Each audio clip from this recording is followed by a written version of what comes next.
mengamalkan sistem demokrasi berparlimen di bawah pentadbiran Raja Berperlembagaan. Demokrasi berparlimen dibentuk hasil daripada proses pilihan raya. Pilihan Raya Umum Malaysia yang ke-15 secara rasminya diadakan pada 19 November 2022 yang lepas dengan pertambahan pengundi lebih 50% daripada 14.9 juta pengundi pada PRU 14. Ini berikutan pindaan Perlembagaan Had Umur Minima Pengundi daripada umur 21 ke umur 18 tahun. Undi 18 ini merupakan suatu penghormatan kepada anak muda untuk menyumbang tenaga dan idea demi memperkasakan demokrasi negara.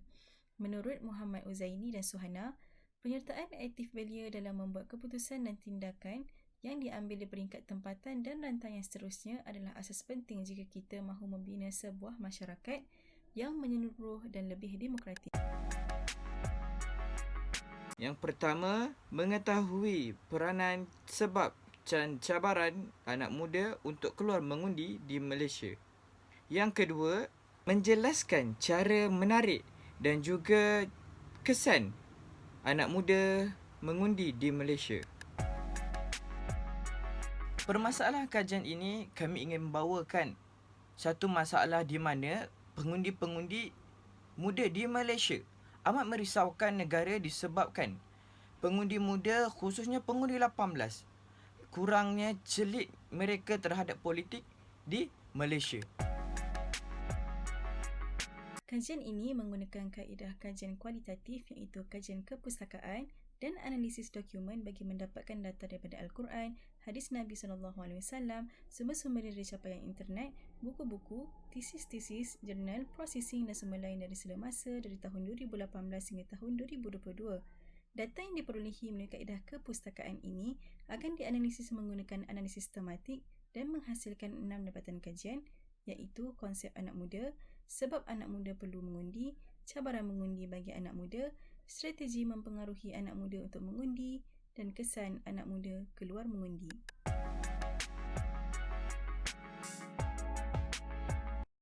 Tentang konsep, itu yang pertama, anak muda adalah faktor utama dalam pilihan raya umum yang ke-15 iaitu pada 19 November 2022. Pilihan raya umum yang ke-15 ini telah mengutamakan anak muda untuk keluar mengundi.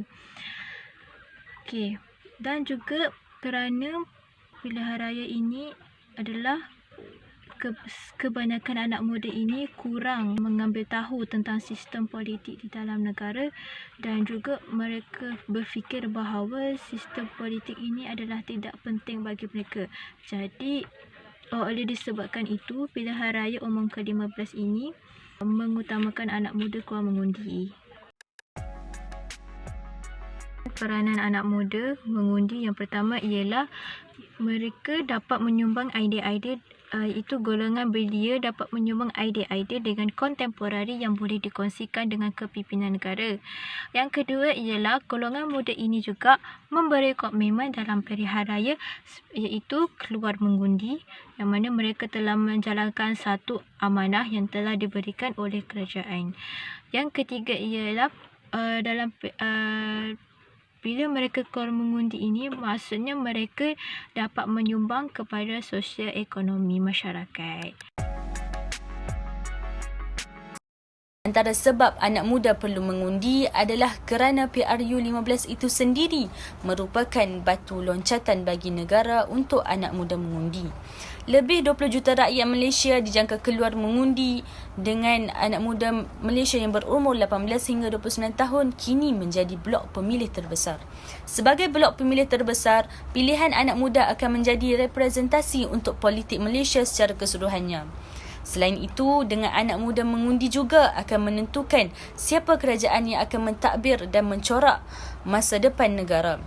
Jangkaan kelembapan ekonomi global pada 2023 memerlukan kepada sebuah kerajaan yang prihatin kepada kehendak kita sebagai anak muda yang baru mula menapak dalam cabaran kehidupan.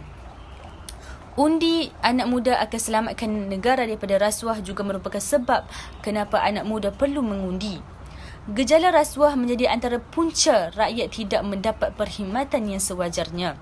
Bahkan, rasuah mengakibatkan pembangunan tidak lestari, pencemaran alam sekitar dan membantutkan ekonomi, juga menghilangkan minat pelabur asing. Dengan mengundi juga dapat menolak kumpulan perosak yang merosak agama dan bangsa. Satu undi akan menentukan apakah perkara-perkara asas perlembagaan akan terus teguh atau sedikit demi sedikit diuraikan. Jadi, kita tidak mahu suara-suara yang mengangkat agenda ketidaksamaan gender melangkaui batasan agama seperti LGBTQ, ICED, pluralism agama mula mendominasi Dewan Rakyat. Cabaran utama kepada golongan muda adalah kecantikan ilmu pengetahuan tentang politik. Pertambahan golongan muda sebagai pengundi sepatutnya perlu bergerak seiring dengan pendidikan politik untuk meningkatkan kesedaran mereka tentang pentingnya sistem politik dalam negara bagi menjamin kelangsungan pemerintahan dan sistem demokrasi yang diamalkan di negara ini. Perlu adanya penerapan pendidikan politik bermula dari sekolah dan pendidikan politik menjadi subjek teras di Institut Pengajian Tinggi memandangkan had umur minima mengundi telah diturunkan kepada 18 tahun. Fokus utama pendidikan politik ini bukanlah semata-mata tertumpu kepada parti-parti politik sahaja, namun pendidikan politik secara menyeluruh di samping membuat analisis isu-isu semasa agar golongan muda lebih celik dan memikirkan tanggungjawab mereka kepada negara. Selain itu, golongan muda juga berhadapan dengan ejen demokrasi maklumat yang paling berpengaruh di zaman ini, iaitu media sosial. Pencarian maklumat berkaitan politik lebih mudah dan pantas apabila menggunakan media sosial. Namun, ruang interaksi bebas yang membenarkan sesiapa sahaja melontarkan pandangan, berkongsi serta menularkan maklumat yang diperoleh dalam media sosial mampu mempengaruhi persepsi umum, bahkan berisiko mengundang kepada salah faham, propaganda, agenda fitnah dan hasutan. Melihat kepada situasi yang berlaku, setiap individu terutama golongan muda perlu ada kemahiran literasi media untuk menilai kandungan media secara kritis terutama daripada elemen kepelbagaian sumber dan kesahihan maklumat politik. Strategi mempengaruhi anak muda untuk mengundi. Strategi yang pertama ialah memberikan golongan anak muda saluran untuk bekerja di lapangan serta menawarkan perkhidmatan mereka secara percuma. Langkah ini telah dilaksanakan oleh Parti Pejuang Tanah Air sebagai kaedah untuk menarik belia serta melatih ahli politik muda. Yang kedua, pemimpin parti politik perlu sentiasa melibatkan diri dengan belia menerusi program institusi pengajian tinggi dan aktiviti sekolah serta menggunakan pengaruh media sosial. Hal ini dapat dilihat apabila media sosial seperti Twitter, TikTok dan Facebook sangat memberikan pengaruh kuat terhadap anak muda pada PRU 15 baru-baru ini. Seterusnya, strategi yang ketiga ialah menumpukan usaha memperkukuh program berimpak tinggi yang dijalankan untuk menyediakan pendidikan teori dan praktikal kepada belia masa kini, terutamanya pengundi kali pertama di bawah kategori umur 18 hingga 21 tahun. Strategi yang keempat, Suruhanjaya Pilihan Raya perlu menggalas tanggungjawab mendedahkan anak muda dengan pendidikan demokrasi agar kelompok pengundi kali pertama itu memahami tanggungjawab mereka sebagai warga negara yang layak mengundi. Kesan anak muda keluar mengundi. Antara kesan yang dapat kita lihat daripada PRU 15 bagi anak muda ialah dengan mengundi, anak muda mempunyai kuasa yang sangat penting dalam memastikan kualiti hidup yang mereka inginkan dipandang serius oleh penggubal polisi yang dipilih. Dengan turun mengundi, peluang anak muda untuk membela isu-isu seperti harga rumah, kestabilan ekonomi, alam sekitar dan pendidikan yang berkualiti terus mendapat tempat. Selain itu, anak muda akan terdedah dengan proses demokrasi dari awal. Oleh kerana mereka akan membuat keputusan politik, orang muda akan ambil kisah dan melibatkan diri dengan lebih rancak di dalam hal berkaitan masyarakat dan pemerintahan negara.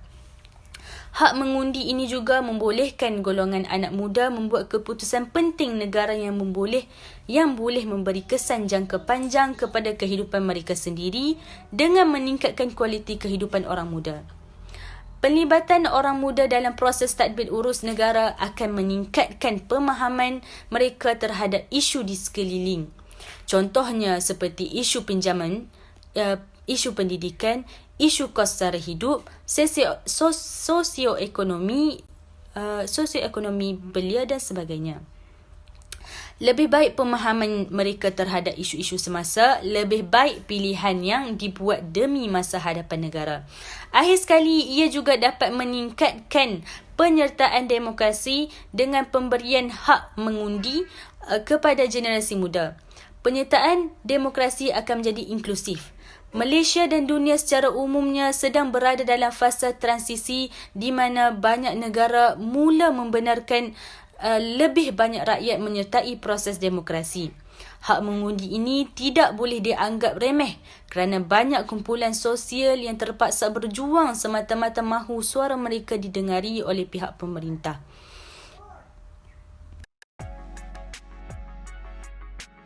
Kesimpulannya, kestabilan dan kepimpinan negara pada masa akan datang adalah bergantung kepada golongan anak muda dan belia pada masa kini. Mereka ini adalah merupakan golongan yang akan menjadi penentu jatuh atau bangunnya sebuah parti politik dan pucuk pimpinan negara.